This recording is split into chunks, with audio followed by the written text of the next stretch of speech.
They say architecture is frozen music. If that's true, then I spent 15 years composing a symphony, only to have someone else claim to be the conductor. My name is Marcus Foster, and this is the story of how I lost everything I built, and how the very principles that my partner ridiculed became the key to the greatest project in our city's history.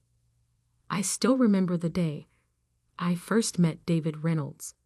It was during a city planning meeting where I'd presented my vision for sustainable urban development. While others saw just another eco-friendly proposal, David saw potential.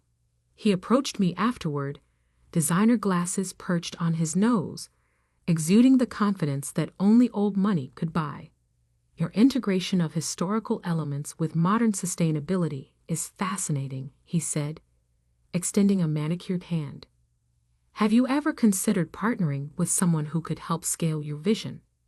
At 32, I had already made a name for myself in sustainable architecture, but my small firm struggled to land the major projects that could truly showcase my ideas. David, with his connections and family name in real estate development, seemed like the perfect partner. If only I'd known then what that partnership would cost me. The early years of Foster and Reynolds Architects were everything I dreamed of. David's connections brought us high-profile clients, while my designs won us accolades. We grew from a team of 5 to 50 in just 3 years. Our office, once a modest studio in the Arts District, now occupied the entire 20th floor of a downtown high-rise, one I'd redesigned myself. Marcus, your attention to historical preservation while incorporating cutting-edge sustainability features is remarkable, Clara Martinez, the city's head of urban development, told me after we completed the renovation of the historic Grand Theater. It's rare to see someone balance progress with preservation so beautifully. That project had been particularly special to me. Instead of gutting the 1920s building like most developers wanted, I'd found ways to preserve its Art Deco charm while making it a model of energy efficiency. The solar panels were hidden seamlessly in the restored roof architecture, and the original marble lobby now concealed state-of-the-art thermal regulation systems. But while I focused on pushing architectural boundaries while respecting historical context, David became increasingly frustrated with what he called my conservative approach. We need to be bolder, more dramatic, he argued during one heated meeting. Clients want buildings that make headlines, not ones that blend in with their surroundings. What David didn't understand, or chose not to understand, was that true innovation didn't always mean glass towers scratching the sky. Sometimes it meant finding ways to honor the past while building for the future. My designs weren't conservative. They were considerate. I should have seen the signs earlier. The way David began excluding me from client meetings. How our newer projects started featuring more of his flashy aesthetic preferences. The subtle shifts in power dynamics during board meetings. Then came the announcement that would change everything. The city was planning a $500 million urban renewal project, the largest development initiative in our history, aimed at transforming the historic warehouse district into a modern, sustainable community hub. This was exactly the kind of project I'd been preparing for my entire career. While others saw decaying buildings, I saw potential for something revolutionary, a seamless blend of historic architecture and cutting-edge sustainability. For 3 months, I worked late into the night, developing plans that would preserve the district's industrial character while transforming it into a model of urban sustainability. The preliminary designs were unlike anything we'd done before. I'd found ways to turn the old warehouse walls into solar collectors, integrate urban farming into the historic water towers, and create a network of green spaces that would make the district carbon negative while maintaining its historic charm. But I never got to present those plans to the city. The morning of the initial proposal meeting, I arrived at the office to find David waiting with 2 security guards and our corporate lawyer. His designer glasses couldn't hide the cold calculation in his eyes.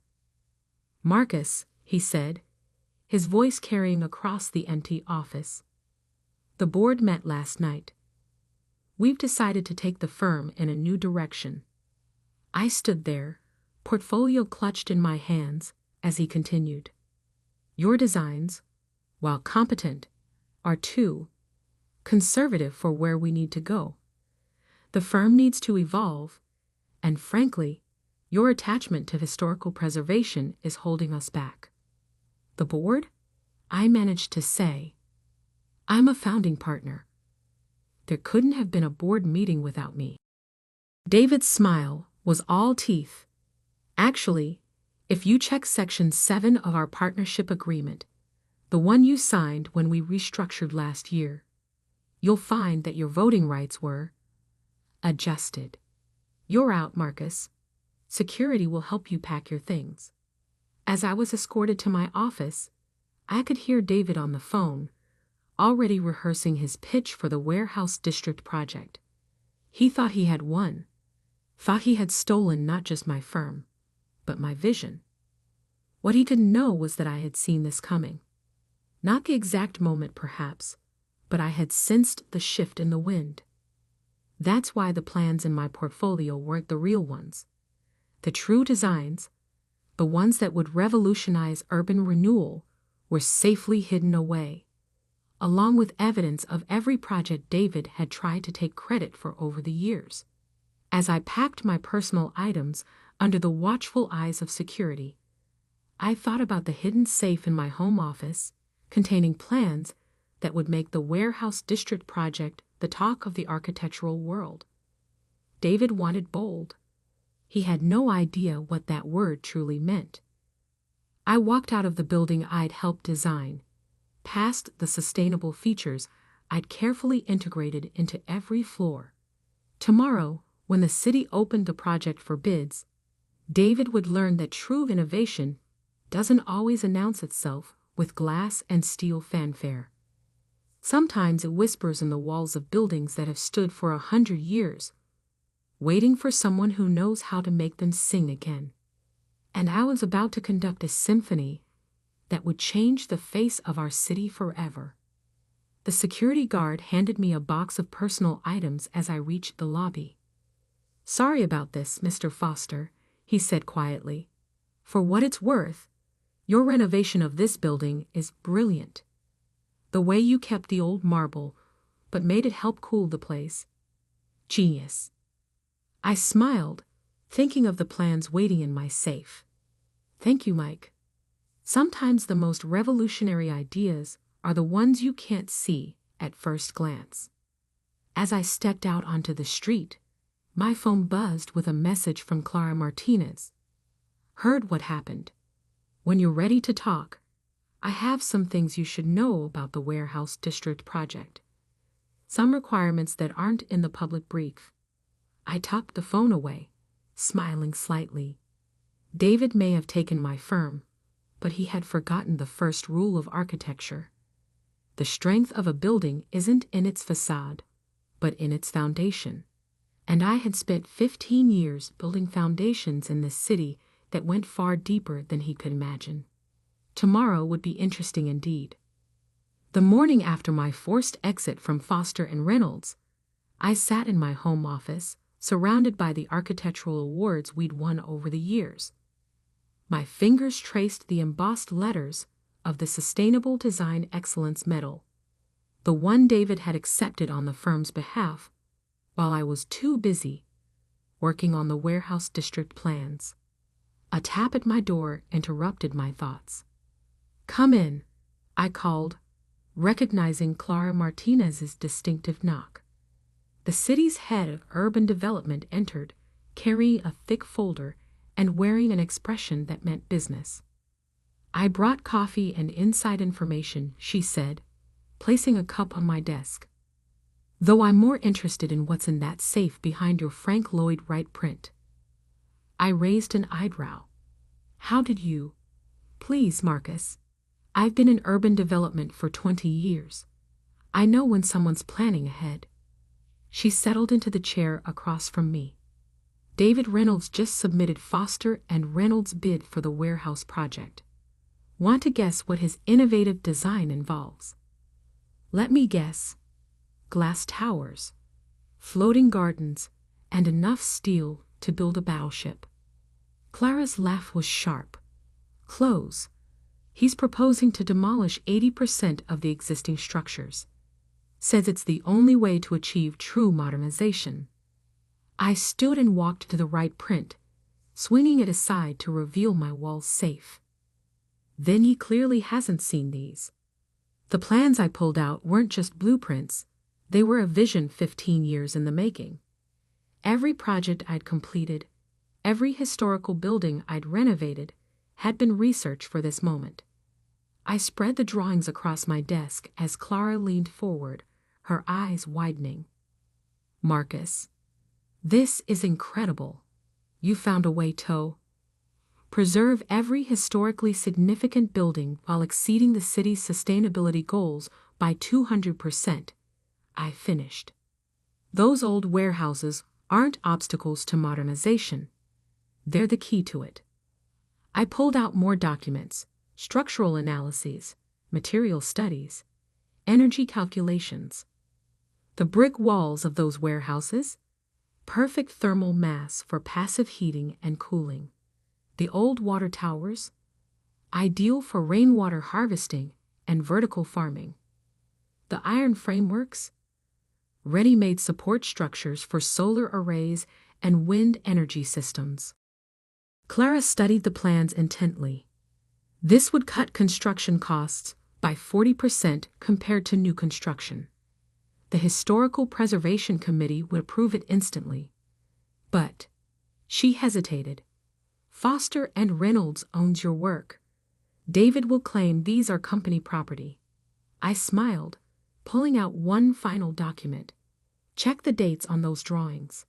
I completed the core designs 3 years ago, before the last partnership agreement. I registered them with the Architectural Copyright Office under my personal name. David doesn't own these. I do. And the new designs he's claiming to have developed. Every innovation he's presented in the last year. I have dated proof they came from my original concepts. Which reminds me, I turned to my computer and pulled up a folder labeled Project Archives. For the past 2 years, I've documented every instance of David taking credit for my work. Emails where he claims my designs as his own. Meetings where he presented my innovations without crediting me. Even security footage from the office showing him taking files from my computer after hours. Clara whistled low. You've been preparing for this. I learned long ago that true architectural innovation isn't just about design. It's about foundation. David was so busy looking at flashy facades that he never bothered to check what I was building beneath the surface. Just then my phone buzzed. A message from Tom Jang, my former head of sustainable systems. David's in full panic mode. The sustainability metrics in his proposal don't add up, and the Historical Commission is asking questions he can't answer. Clara stood, gathering the plans carefully. The city's hosting a public forum on the warehouse project next week. All qualified architects can present alternative proposals. She paused at the door. The Historical Commission, Environmental Council, and Urban Planning Board will all be there, just in case you're interested. After she left, I spent hours refining my presentation. The plans were solid, but I needed more than just superior design to win. I needed to expose David's pattern of theft while presenting an alternative that was undeniably better. My phone kept buzzing with updates from former colleagues. David was scrambling, trying to justify his demolition-heavy approach. The Historical Commission was pushing back hard, and environmental groups were organizing protests against the destruction of the historic district. Late that night, as I reviewed the final details of my proposal, I received an unexpected email from David himself. "Marcus, perhaps we were hasty in our recent decisions. Your experience with historical preservation could be valuable for the warehouse project. Would you consider a consulting role?" David. I smiled, thinking of the presentation I was preparing. David wasn't offering an olive branch. He was trying to get legal access to my designs. What he didn't realize was that the biggest threat to his plans wasn't in my blueprints. It was in his own actions over the past year. The next morning, I had meetings with 3 different architectural firms, all interested in partnering on my warehouse district proposal. But I had something else in mind. "I'm not looking for a partner," I told them. "I'm looking for witnesses." Each firm had worked with Foster and Reynolds over the past year. Each had seen David present my designs as his own, and each had kept records, emails, meeting minutes, project documents, proving who the real innovator was.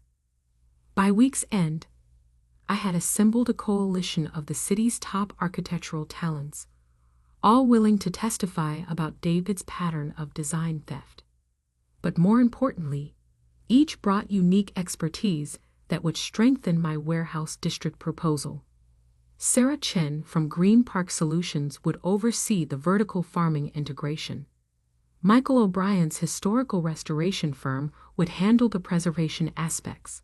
And Maria Rodriguez, whose sustainable energy company had worked on my past projects, would implement the renewable systems. Together, we spent the weekend refining the presentation, ensuring every detail was perfect. My original designs were already revolutionary.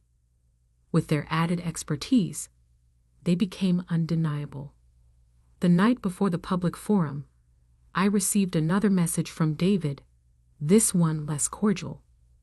"Whatever you're planning, remember who has the resources to fight a legal battle. Don't do anything foolish." I thought about the thick folder of evidence in my safe, the testimonies from industry leaders, and the dated blueprints that proved every innovation he'd claimed was mine. David had resources, yes, but I had truth, and a design that would change our city forever. Tomorrow, at the public forum, David would learn what true architectural innovation looked like, and it wouldn't come with a glass facade or a steel frame. It would come with the weight of history, the power of sustainability, and the undeniable proof that the best designs don't always shout.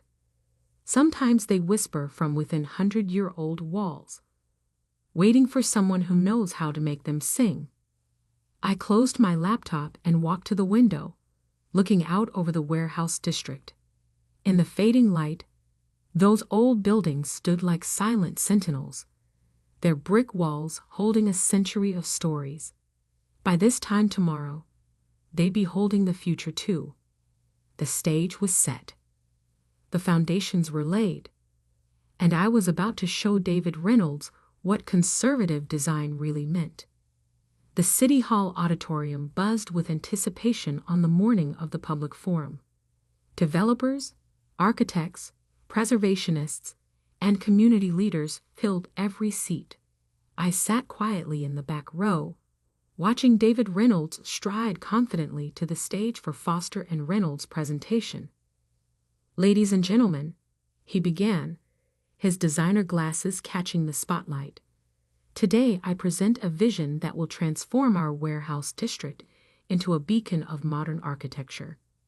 The massive screen behind him lit up with renderings of glass towers and elevated gardens, exactly what I'd expected. I glanced at Clara Martinez, who sat with the city council. She met my eyes briefly, her expression neutral, but her slight nod speaking volumes.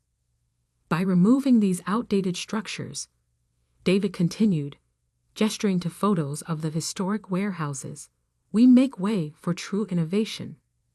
Our design will—" "Excuse me," an elderly woman in the front row interrupted.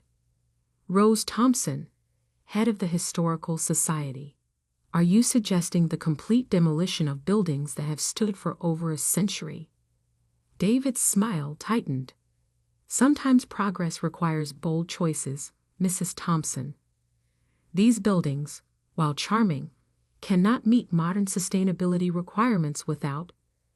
Actually, another voice cut in, those buildings have excellent thermal properties. Michael O'Brien, my historical restoration partner, stood up.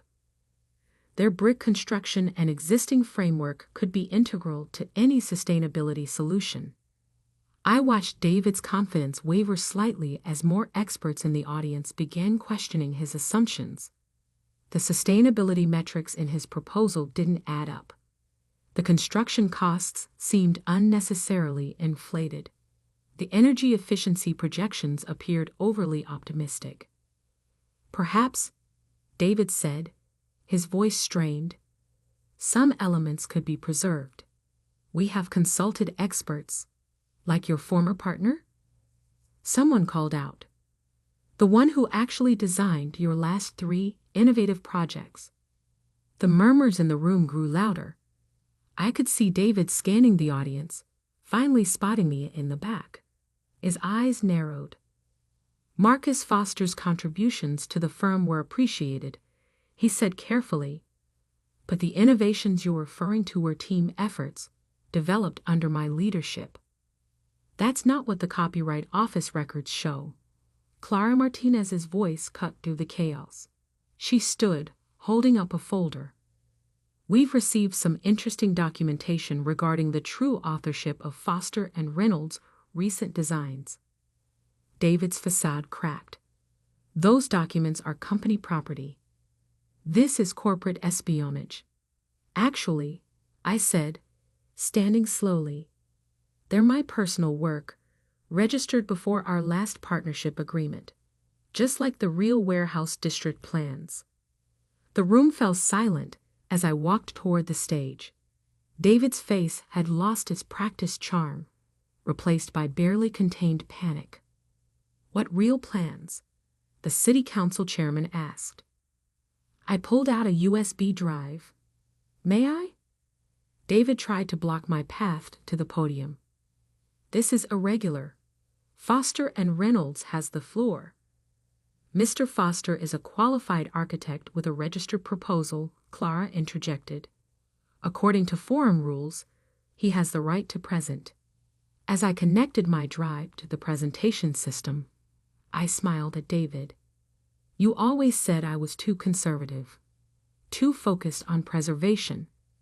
Let me show you what real innovation looks like. The screen came alive with my designs. Not just blueprints, but a complete visualization of how the warehouse district could be transformed while preserving its soul. The challenge isn't how to replace these buildings, I began, but how to help them evolve. These aren't obstacles to progress. They're the foundation of it. For the next 30 minutes, I walked the audience through my vision. The old brick walls, reinforced and modified to serve as thermal batteries. The iron frameworks, repurposed to support advanced solar arrays. The water towers, transformed into vertical farming hubs. Every historical element preserved and enhanced with cutting-edge technology. This approach, I continued, pulling up the cost analysis, reduces construction costs by 40%, exceeds sustainability requirements by 200%, and preserves every historically significant structure. But more importantly, it creates something unique, a living bridge between our past and our future. The audience was transfixed. Even David had stopped trying to interrupt, staring at the projections with a mix of rage and realization. Of course, I added, some might wonder why these innovations weren't included in Foster and Reynolds' proposal, especially since similar concepts appeared in their recent projects. I clicked to the next slide, showing side-by-side comparisons of my original designs and David's claimed innovations. Fortunately, I've maintained detailed records of my work's development, and I'm not the only one, I gestured to the audience, where my coalition partners stood one by one.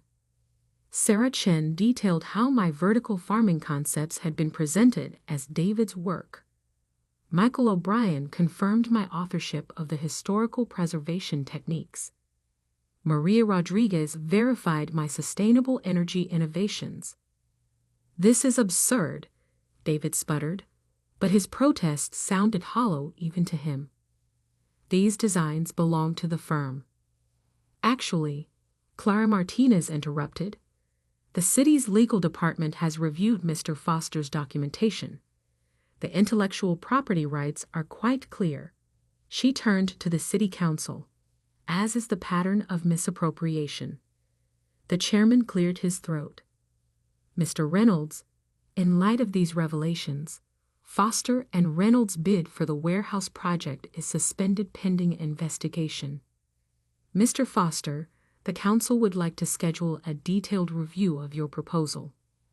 David stormed off the stage, but I barely noticed. I was too busy answering questions from excited council members and community leaders. My coalition partners were already discussing implementation details. The Historical Society representatives were practically crying with joy. Hours later, as the auditorium emptied, Clara approached me. "Congratulations, though I suspect you knew how this would play out." I smiled, watching the sun set through the building's historic windows. In architecture, like in life, the strongest structures are the ones built on truth. David never understood that. Over the next year, the warehouse district transformation became a model for sustainable urban renewal worldwide. The project won numerous awards, but more importantly, it proved that progress doesn't have to erase history. Foster Sustainable Design, my new firm, quickly became known for innovative preservation projects. David Reynolds resigned from the company he tried to steal, his reputation in shambles after multiple clients came forward with similar stories of theft and deception. The old Foster and Reynolds building was eventually sold. The new owners hired my firm to redesign it. A delicious irony. We preserved its historical elements while making it one of the most sustainable structures in the city. Sometimes, late at night, I walk through the warehouse district, now a vibrant community hub. The old buildings stand proud, their brick walls housing cutting-edge technology, their historic character enhanced rather than erased. Solar arrays gleam on restored iron frameworks, and the transformed water towers burst with vertical gardens. It's a symphony of old and new, proof that true innovation doesn't always mean tearing down the past. Sometimes it means building on it, strengthening it, helping it evolve. Recently, a young architect interviewed me for a professional journal. "Your designs are revolutionary," she said, "but they're so subtle. How do you balance innovation with preservation so perfectly?" I thought about David, about his obsession with flash over substance, and smiled. "The best designs don't need to shout," I told her. "They just need to work." And sometimes, the most revolutionary ideas are the ones that respect what came before. As I left the interview, my phone buzzed with a message from Clara. The city was planning an even bigger renewal project, this time focusing on the historic downtown district. The message ended with a question. "Ready to make history again?" I looked up at the warehouse district's restored water tower, now a gleaming beacon of sustainable urban design, and smiled. In architecture, as in revenge, the best plans aren't about destruction. They're about transformation, about taking what exists and making it better, stronger, more than anyone thought possible. David had called my designs conservative because he could only see the surface. He never understood that true innovation often lies in the foundations, in the careful integration of past and future, in the quiet strength of buildings that have stood for 100 years, and will now stand for 100 more. My phone buzzed again.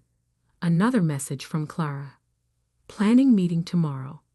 Bring those revolutionary conservative designs of yours. I texted back a quick reply. Some people build glass towers that reach for the sky. I prefer to build bridges between yesterday and tomorrow. After all, that's what real architects do. We don't just design buildings. We design futures that honor the past. And sometimes, if we're very careful and very lucky, we get to prove that the best way to move forward isn't always to tear everything down. Sometimes it's about seeing the strength in what already stands and helping it rise to new heights. David never understood that. But then again, he never really understood architecture at all. My name is Olivia Bennett, and I never thought I'd be thrown out of my own grandmother's funeral. But there I stood, in my black dress, watching my so-called family slam the door in my face. The worst part, I was the only one who truly knew Grandma Rose.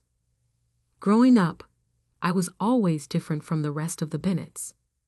While my cousins Sophia and Marcus chased prestigious degrees and corporate positions, I preferred spending time in Grandma Rose's antique shop, learning about vintage treasures and forgotten stories. You have an eye for value, Olivia, Grandma would say, teaching me how to identify genuine artifacts from replicas. Not everything that glitters is gold, and not everything valuable shines. My parents never understood our bond. You're wasting your time with old junk, my mother would scoff. Look at Sophia, already a junior executive at 25, and Marcus with his MBA from Harvard. But Grandma Rose saw something in me that nobody else did. While my family measured success in degrees and bank accounts, she taught me about legacy, integrity, and the true meaning of wealth. The Bennetts weren't always about corporate ladders and stock portfolios, she'd tell me, her eyes twinkling. We built our fortune by understanding value, real value, in things others overlooked. I didn't know then that those lessons would become my greatest inheritance. The day Grandma Rose passed, something in my family changed. The thin veneer of civility cracked, revealing the ugly greed beneath. They couldn't even wait until after the funeral to start fighting over her estate. The antique shop must be worth millions, Sophie declared during the wake, her voice carrying across the funeral home all those rare pieces she's collected over the years. Marcus nodded, already calculating. The real estate alone in downtown Boston, prime location. We could sell it to developers. I stood in the corner, my heart breaking. They saw dollar signs where I saw memories. Each piece in that shop had a story, a history that Grandma Rose had carefully preserved. The funeral was a spectacle of false grief.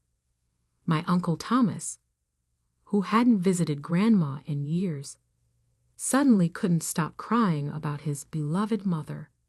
Aunt Patricia, who once called Grandma Rose an embarrassing relic, now praised her traditional values. I sat in the back row alone. When I tried to say a few words about Grandma, Sophia cut me off. "We don't need to hear from the shop girl," she sneered. "This is for real family." Real family.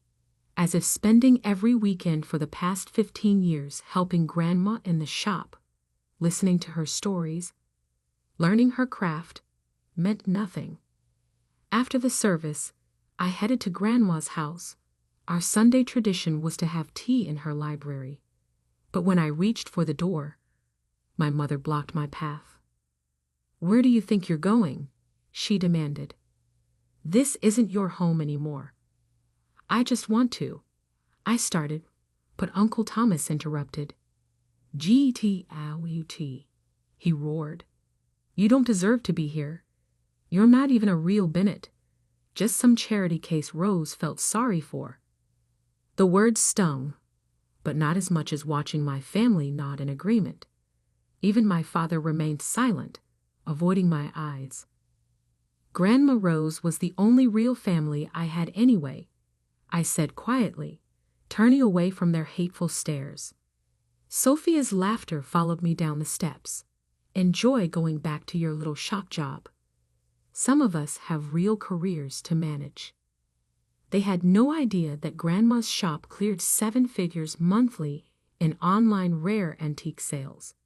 She had modernized the business years ago, building a global clientele while maintaining the quaint storefront as a cover. But I kept that knowledge to myself, just as Grandma had taught me. 2 days later, Mr. Harrison, Grandma's lawyer for over 30 years, called an emergency meeting to read the will. The entire family gathered in his mahogany-paneled office, already dividing the spoils in their minds. I almost didn't go, but something in Mr. Harrison's voice when he called, a hint of satisfaction, made me curious. I arrived last, taking a seat near the door. Sophia and Marcus sat front and center, while my parents and aunts and uncles filled the expensive leather chairs. The tension in the room was thick enough to cut with a knife. Mr. Harrison cleared his throat, adjusting his wire-rimmed glasses. Before we begin, Mrs. Bennet, Rose, left specific instructions about the reading of her will. He pulled out an envelope, sealed with dark red wax bearing Grandma's distinctive R insignia. She asked that I read this letter first. The room fell silent as he broke the seal. My dearest family, if you're hearing this, I've finally taken my last antiquing trip. Don't waste money on an elaborate funeral. We both know most of you are only there to ensure your place in this will. Sophia shifted uncomfortably in her seat. For years, I've watched this family forget what truly matters. You've replaced values with valuations, character with careers. You've become so focused on status that you've lost sight of substance. But one person remembered. One person understood what I was trying to preserve wasn't just a collection of antiques, but a legacy of understanding true worth. My heart pounded as Mr. Harrison continued reading. To my family who measures success in dollars, congratulations. You're about to learn exactly how much you've lost. He set down the letter and picked up the will itself. The room held its breath. To Sophia Bennet, Marcus Bennet, and all other grandchildren except Olivia, I leave the sum of $1 each. The explosion was immediate. Sophia jumped to her feet, her face red with rage.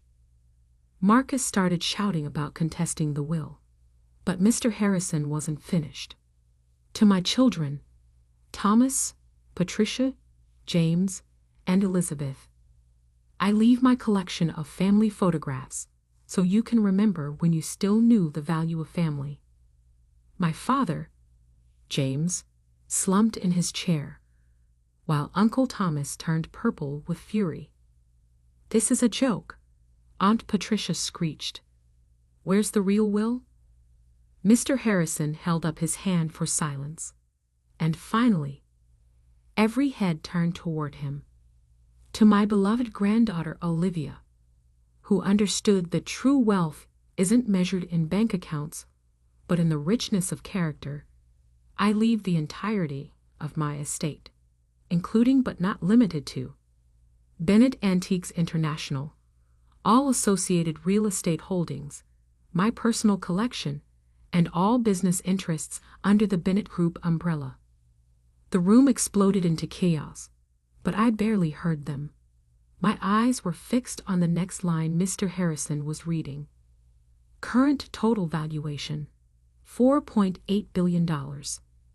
I felt the blood drain from my face as the number registered. Billion. With a B. This is impossible, Sophia screamed. She ran a dusty antique shop. Mr. Harrison smiled for the first time. Actually, Mrs. Rose Bennet was one of the most successful international antiquities dealers in the world. The shop was just the tip of the iceberg. He turned to me. "Miss Olivia, your grandmother left instructions to meet privately to discuss the full extent of your inheritance. Shall we say tomorrow morning?" I nodded, still unable to speak. As I stood to leave, my mother grabbed my arm. "Olivia, sweetheart, we need to talk about this as a family." I gently removed her hand. "Family? You threw me out of her funeral 2 days ago. Remember?" The look of desperate calculation in her eyes made me sick. I turned to Mr. Harrison. "Is there anything else for today?" He shook his head. "The rest can wait until tomorrow." As I walked to the door, I heard Sophia's shrill voice. "This isn't over. We'll contest it." I paused, my hand on the doorknob, and looked back at my family. These strangers who shared my blood, but had never shared my heart. Grandma Rose always said the true value of something isn't in its price tag, but in how much you're willing to invest in understanding it. I met each of their eyes. You never took the time to understand her. Or me. The door clicked shut behind me, leaving them with nothing but the echo of their own greed. Walking down the street, I pulled out my phone and opened the last text I'd received from Grandma Rose, just days before she passed. "Remember, my dear, the best revenge isn't in proving them wrong. It's in living so well that they realize, too late, what they lost." I smiled through my tears. Tomorrow would bring challenges. Learning to run an empire, facing legal battles from my family, stepping into Grandma Rose's formidable shoes. But for now, I just wanted to go to the shop, sit in her old chair, and remember the woman who taught me that the greatest inheritances aren't counted in dollars, but in lessons learned and love given. The antique shop bell chimed as I opened the door, its familiar ring welcoming me home. The morning after the will reading, I arrived at Mr. Harrison's office exactly at 9 a.m. The gravity of yesterday's revelation still hadn't fully sunk in. $4.8 billion. The number seemed almost abstract, impossible to comprehend. "Good morning, Miss Bennet."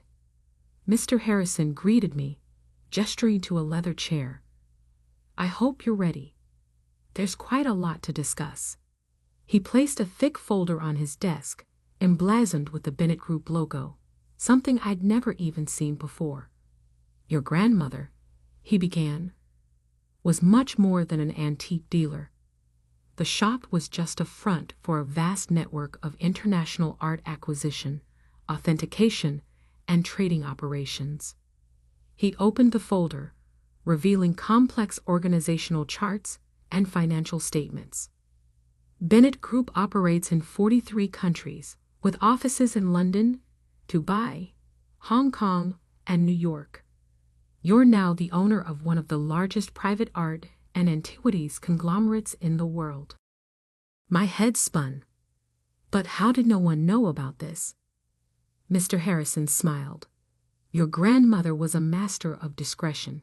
She operated through dozens of shell companies and subsidiaries. The public face was always just the charming old lady with her antique shop." He pulled out another document. "She left this for you. A letter explaining everything." With trembling hands, I opened the envelope. "My dearest Olivia, if you're reading this, you've just discovered that your eccentric grandmother wasn't quite what she seemed. Don't be angry that I kept this from you. Secrecy was necessary, not just from the family, but from the world. The Bennett Group isn't just about buying and selling antiques. We protect history, preserve culture, and sometimes, when necessary, rescue priceless artifacts from those who would destroy or exploit them. Remember that Ming vase you helped me authenticate last summer? It wasn't just a simple verification job. We were preventing an international smuggling ring from flooding the market with counterfeits. I've watched you grow, learn, and develop the perfect combination of skills needed for this work.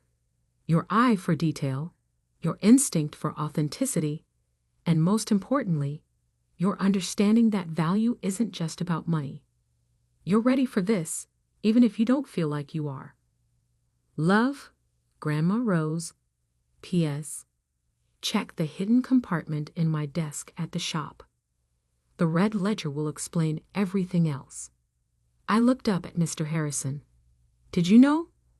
All this time. He nodded. I've been your grandmother's lawyer for 30 years. I helped her build this empire in secret. And now, I'm here to help you.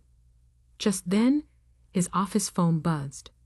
Sir, the Bennett family is here. All of them. They're demanding to speak with you. Mr. Harrison raised an eyebrow at me. Your call, Miss Bennett. You're the boss now. I took a deep breath. Let them wait. We have work to do. The next few hours were a crash course in my new reality. The Bennett Group wasn't just wealthy, it was powerful. We owned auction houses, authentication laboratories, restoration facilities, and even a state-of-the-art security company specializing in museum protection. Your grandmother left detailed instructions for the transition, Mr. Harrison explained. She's been preparing for this for years. All key executives have been briefed. They're expecting you. My phone hadn't stopped buzzing all morning. Texts and calls from family members poured in. Mom, Olivia, please be reasonable. We need to discuss this as a family. Sophia, you have no idea how to run a business. You'll destroy everything.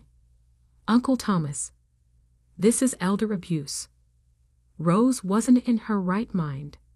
I silenced my phone and focused on the documents in front of me. That's when I noticed something interesting in the financial statements. Mr. Harrison, these numbers. Sophia's company, Bennett Tech Solutions. We own 60% of it. He smiled. Your grandmother was quite strategic. She's been quietly acquiring controlling interests in all your cousin's businesses over the past decade. They just never knew who the real investor was. I sat back, stunned. So you now control not just the Bennett Group, but also majority stakes in Bennett Tech Solutions, Marcus's investment firm, and your Uncle Thomas's real estate empire. The irony was almost too perfect. All those years they'd looked down on me for working in that dusty old shop. They'd actually been working for Grandma Rose, and now for me. A knock at the door interrupted us. Mr. Harrison's assistant looked apologetic. I'm sorry, but they're getting quite insistent. Mr. Thomas Bennett is threatening to call the police. I stood up. It's time to face them. Walking into the waiting room felt like entering a lion's den. My entire family sat there, faces twisted with rage and desperation. Finally, Uncle Thomas boomed. This farce has gone on long enough. Sophia jumped up. We've already called our lawyers. We're contesting the will on grounds of mental incompetency. I held up my hand for silence. The gesture, so reminiscent of Grandma Rose, actually made them pause. Before you waste money on lawyers, there are some things you should know. I turned to Sophia. Bennett Tech Solutions received $100 million in investment capital last year through Phoenix Ventures. Did you never wonder who was behind that fund? Sophia's face went pale. And Marcus, that mysterious angel investor who saved your firm during the market crash. That was Grandma Rose. Marcus sank into his chair. Uncle Thomas, remember when you almost lost everything in 2020? Who do you think bought up your debt and negotiated with the banks? The color drained from his face as realization dawned. Grandma Rose didn't just leave me an antique shop. She left me controlling interest in everything, including your companies." The silence was deafening.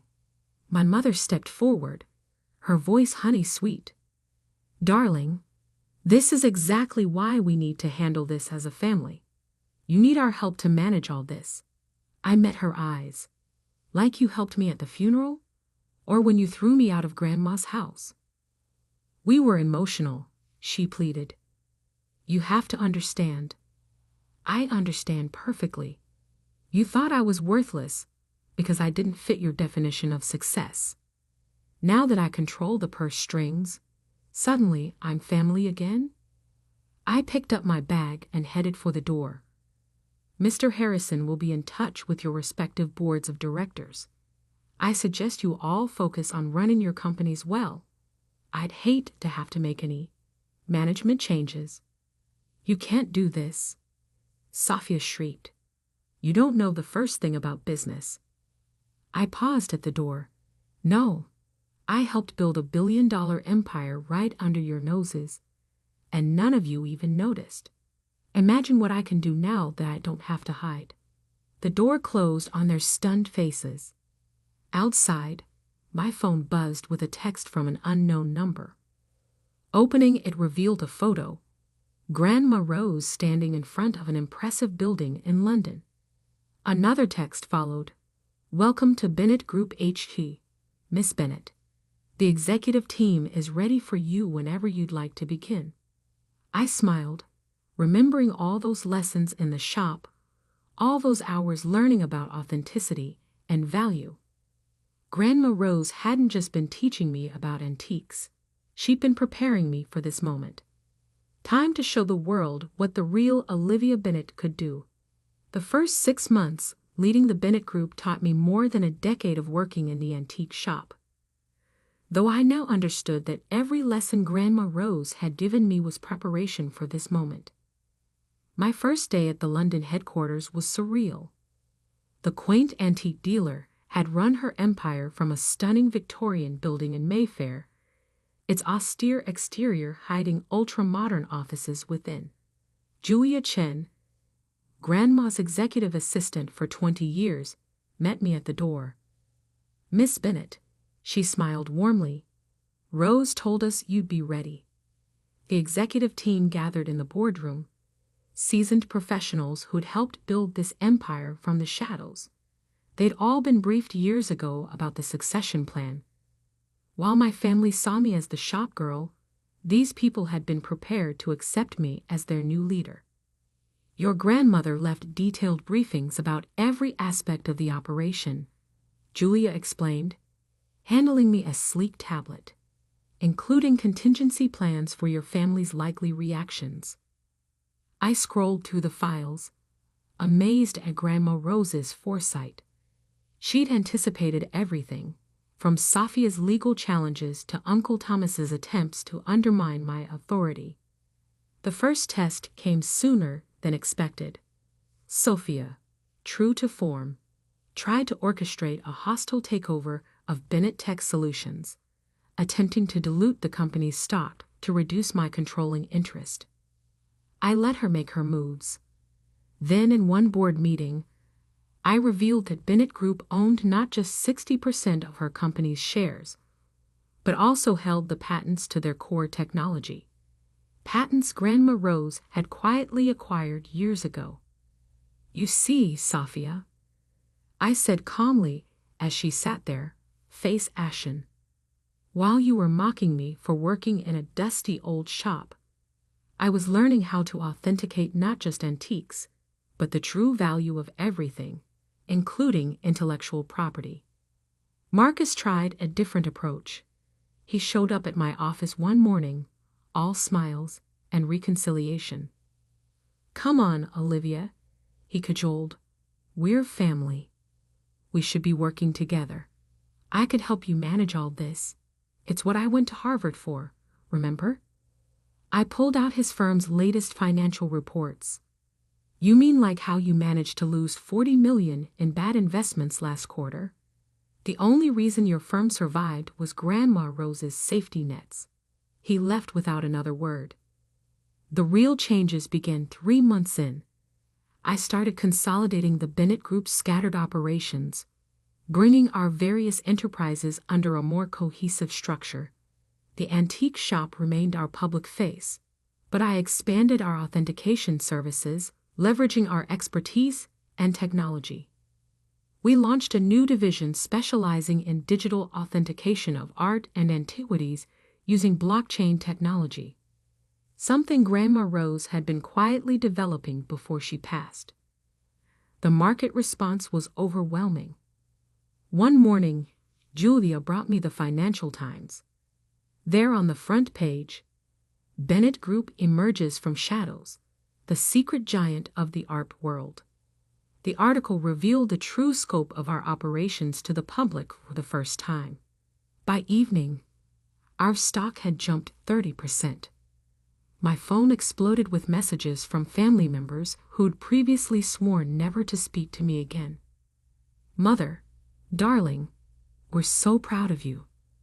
When can we discuss my role in the company?" "Uncle Thomas, blood is thicker than water, Olivia. Let's talk about synergies between our businesses." I archived their messages without replying. Instead, I focused on building something new. The Bennett Authentication Institute opened its doors 6 months after I took over, a state-of-the-art facility combining traditional expertise with cutting-edge technology. We offered training programs for aspiring authenticators, scholarships for art history students, and resources for museums and collectors. The real satisfaction came from the small victories, like when Sophia's company lost a major contract because their patents were suddenly under review by Bennett Group's legal team, or when Marcus's firm had to publicly disclose that their major investor, us, was pulling out, triggering a stock price plunge. I didn't do it out of spite. Every move was strategically sound, designed to strengthen the Bennett Group's position. That it happened to humble my arrogant family was just a satisfying bonus. 1 year to the day after Grandma Rose's funeral, I stood in the antique shop, now restored to its former glory. While we'd expanded globally, I kept this place exactly as it had been, the heart of our empire, hiding in plain sight. The bell chimed as the door opened.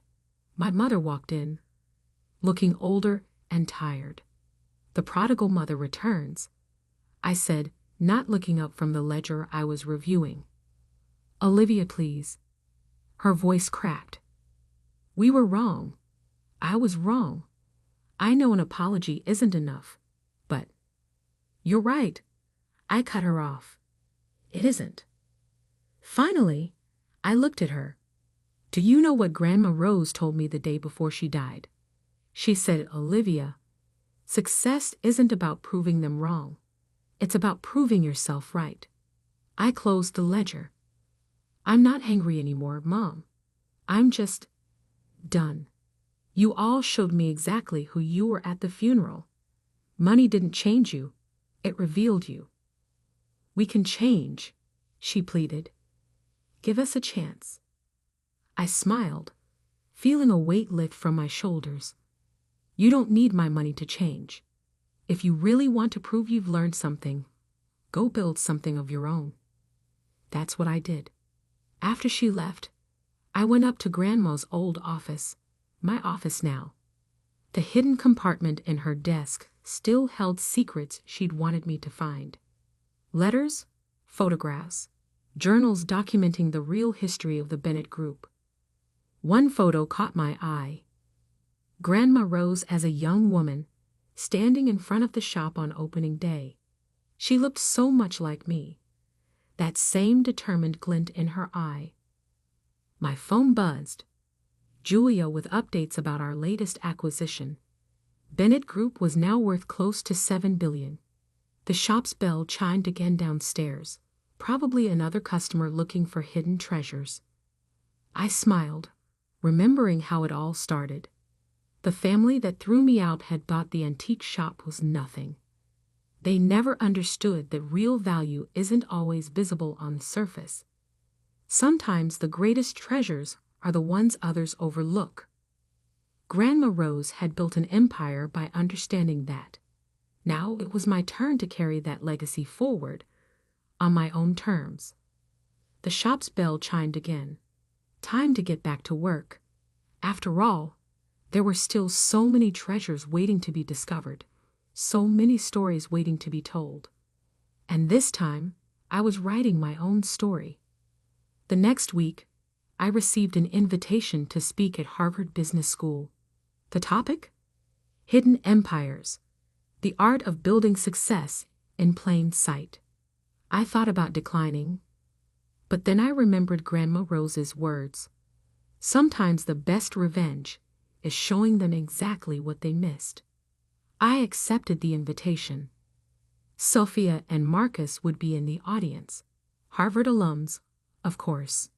They'd have to sit there and listen as their failure of a cousin explained how she'd been running circles around them for years. But more importantly, I'd tell the story of a woman who built an empire not through ruthless competition or fancy degrees, but through understanding true value in art, in business, and in people. The antique shop's bell chimed one last time that evening. I looked up to see Julia standing there with a familiar twinkle in her eye. "Miss Bennet, the London office just called. They found something interesting in the archives.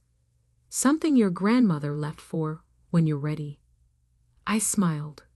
Even now, Grandma Rose was still teaching me.